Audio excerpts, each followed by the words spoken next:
Hello. As I speak to people this week, there is more unhappiness and depression than ever before. And I wondered why that is. People who've coped very well up until now are suddenly this week finding that life is really hard. People who've kept calm and carried on because that's what we do, because we're British, are suddenly weary and tired and more down and depressed than they have been for the last 2 months. And I think it has to do with our expectation.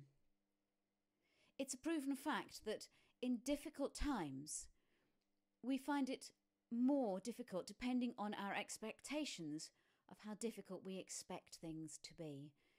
If we're well prepared, if we know what to expect, then we generally speaking cope well. If we think it's going to be a breeze, a walk in the park, and it turns out to be harder or longer or just more difficult than we expected, then that's likely to affect us physically and emotionally and spiritually. And there seems to have been a great expectation around Boris's announcement last weekend. And those who are furloughed or those who've lost jobs but have kept going suddenly find it harder to get up, harder to be cheerful with their children, harder to carry on. When Jesus first came into his ministry, after he had called his first disciples, he preached a very famous, well, we call it a sermon now. But there was an extended period of teaching. We call it the Sermon on the Mount, and we call what he says the Beatitudes.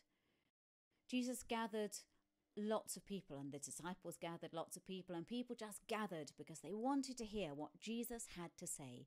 Here was this, not sure what, prophet? Here was this man who'd come from who knew where, who was going to say, who knows?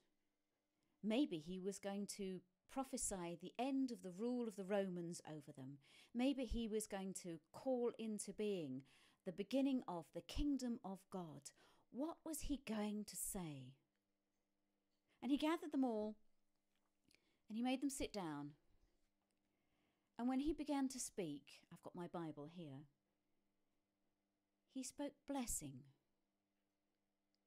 Blessing on a people who were troubled and in difficult situations because their land, what had been called the Promised Land, was now ruled and governed by the Romans. He said, "Blessed are the poor in spirit, for theirs is the kingdom of heaven. Blessed are those who mourn, for they will be comforted. Blessed are the meek, for they will inherit the earth. Blessed are those who hunger and thirst for righteousness, for they will be filled. Blessed are the merciful, for they will receive mercy. Blessed are the pure in heart, for they will see God.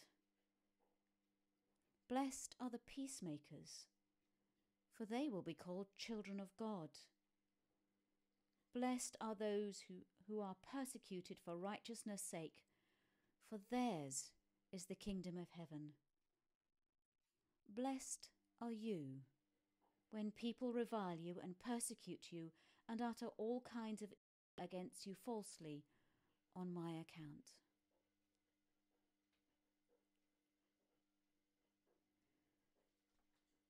I don't know what their expectations were, gathered round that mount in Palestine hundreds, thousands of years ago.